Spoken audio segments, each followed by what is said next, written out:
ሾመኝ ለምስጋና ሳለው ብላቴና ሾመኝ ለምስጋና ሳለው ብላቴና አሰለፈኝ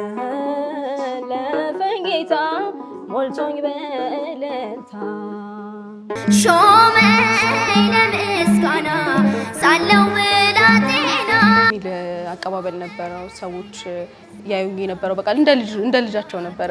ቤታቸው ያለው ልጅ ነበር አድርገው የሚያዩኝና በጣም ብዙ ቦታ ላይ ይሳሱልኛል። በቃ ምግብ የሚያመጡ ሰዎች ነበሩ። ክፍለ ሀገር በተለይ ስንሄድ በቃ ለሷ ተብሎ ከቤታቸው ምግብ ይዘውልኝ ይመጣሉ።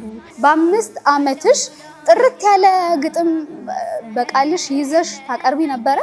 አዎ እዚህ ይለኛል። የዘማሪ ትምህርት ነሽ በቤተ መቅደስ ያሳደከኝ የሚለው መዝሙር ያኔ አዲስ ወጥቶ ነበረ። በቤተ መቅደስ ያሳደከኝ ለአፌ ጥበብን ያስተማርከኝ የልጅነት አምላክ ወዴት አለ?